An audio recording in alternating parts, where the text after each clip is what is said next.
Hi, welcome to yet another podcast of A Story for Your Query. Today, let's talk about depression.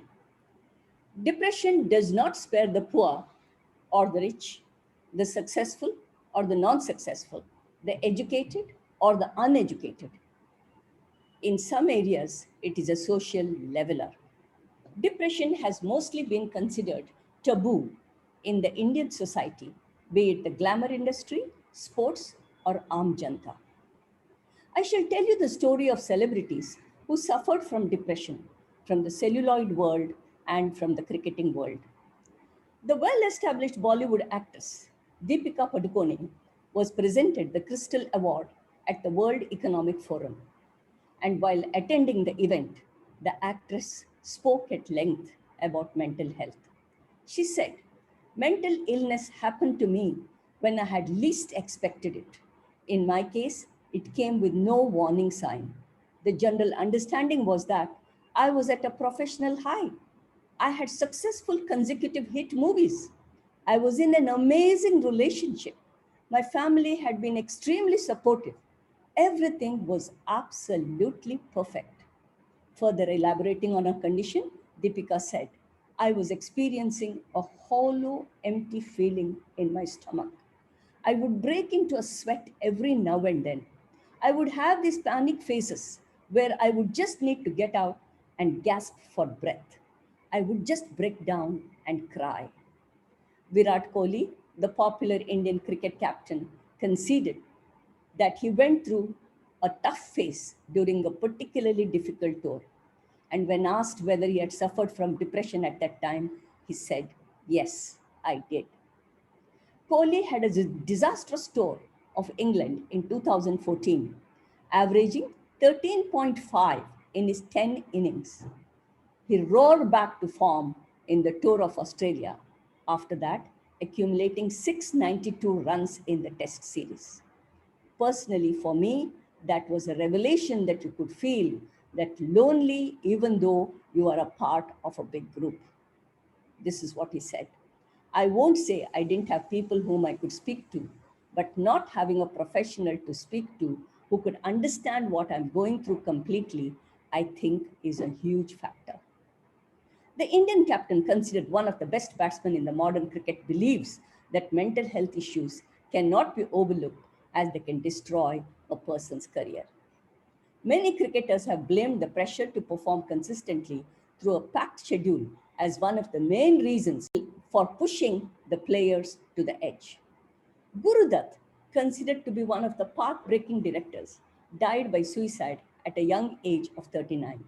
He couldn't digest failure, said his close friend and one-time confidant, Dev Anand. One could go on and on.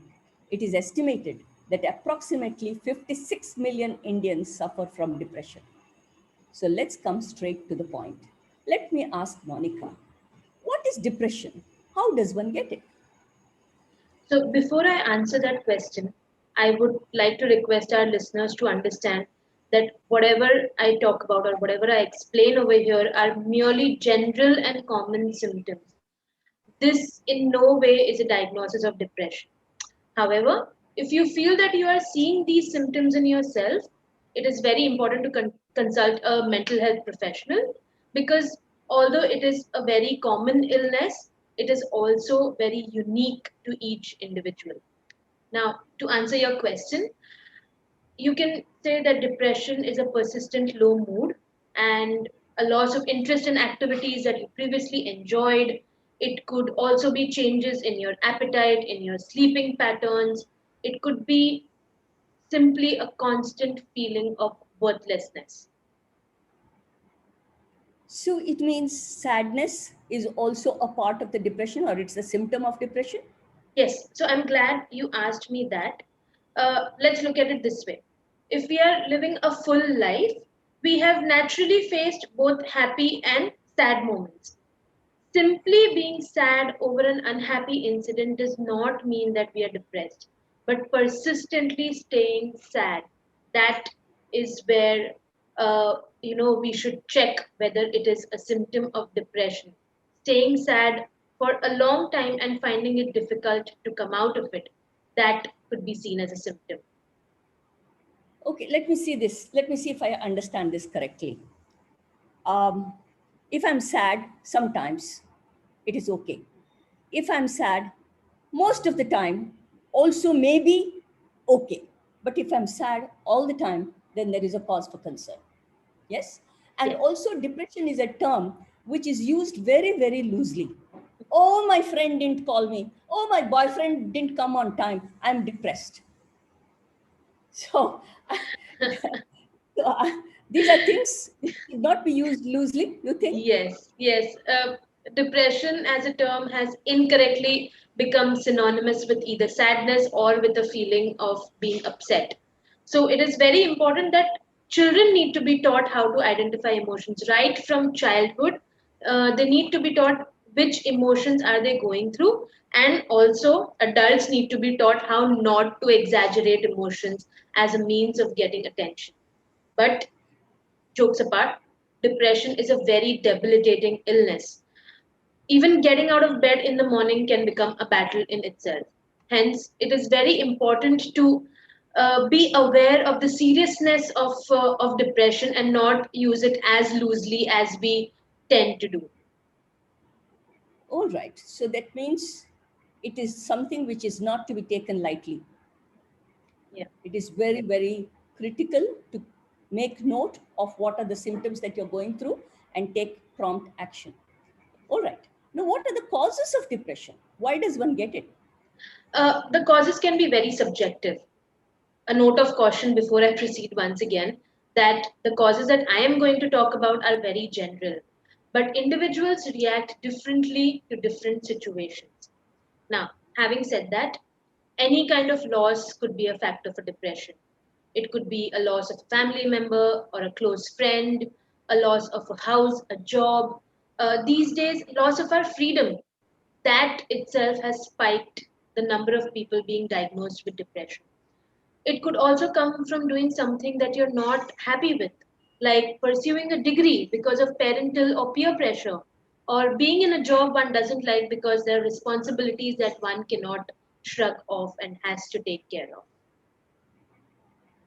of. So, in other words, what you're trying to tell us is any loss, anything which is not up to your expectation, that can lead to some kind of a depression. That brings to mind one incident. In one of my schools, there was a girl who came in the eighth standard, and she would be brought to my office because she is found crying. She would cry, use tissue after tissue, and keep telling me, I don't know why I'm crying. I can't stop crying. And finally, we gave her a little, almost 1 year sabbatical from school. She underwent treatment. And you won't believe it. In the 10th standard, she was the topper in the school. Wow. So that should give some kind of motivation for those who are having depression that when handled properly, it can give you the right kind of results. Am I right here? Yes, absolutely. It is very important to seek help for something like depression. So, how does one come to know that one is depressed? One of the reasons could be shedding copious tears. But Deepika Padukone didn't know that she had depression. So, how does one come to know? Yeah. So Deepika would be what we call a high functioning person with depression. So a high functioning person is anybody who will laugh with you, who will go about their work, who will interact with you. You wouldn't come to know simply by looking at them that they are suffering from something like depression. But after all of that, at the end of the day, it all feels hollow. And that is what a high functioning person is. Now, the way to know that one is depressed is by getting an official diagnosis from a mental health professional. Now, in the case of depression, it would be a psychiatrist. So, if you are aware of the changes in yourself, such as if you feel that you're feeling worthless lately, or if you feel like we discussed that you're feeling sad most of the time, or if there is a constant hollow feeling, uh, things that you really enjoyed before you're not enjoying them anymore, and this is happening for an extended period of time, these are red flags. These are major symptoms of depression. and rather than biding time, it's best to go for a consultation. It's better than being miserable most of the time. So, in other words, what you're saying is that don't try to experiment, don't try any home remedies and, nanny's remedies or grandmotherly treatments, but just go and seek professional help. And there is no shame in doing that. Yes, yes, Yeah. absolutely, absolutely. So, there is no cure for this, is there? Unfortunately, it's a lifelong condition. There is no cure, but it is one of the most treatable mental health conditions if the individual goes and gets the right treatment. So around 80 to 90% of people with depression, they respond really well to treatment. That is, they either see an improvement in their symptoms, or they also see that their symptoms disappear. But the treatment also involves a lifestyle change, which only comes over a period of time. So, like all mental health conditions, there is no quick fix. They cannot expect that they go to a psychiatrist gives them a medication, they take the medication, and they're all right. It isn't that way. But with the professional support, it can be managed well. That's interesting to know. That's giving us hope that when you go to the professional at the right point in time, then you can get better. It is also referred to as the black dog, is it not? Yes, yes, there is a wonderful video on YouTube named that the black dog of depression. And if the listeners want to take a look, it gives a very it explains depression in a very nice way and how it is when it is managed really well. This episode is called Keep the Black Dog at Bay. Yes. So, coming back to our episode. When people say I've been feeling upset for quite some time and I'm finding it more and more difficult to do things I previously enjoyed, but I think I will work on this myself and try to be more happy. Are they doing themselves more harm than good? Possibly, yes. It is the society's reaction to individuals seeking therapy that leads them to such decisions of trying to be more happy in the face of persistent depression.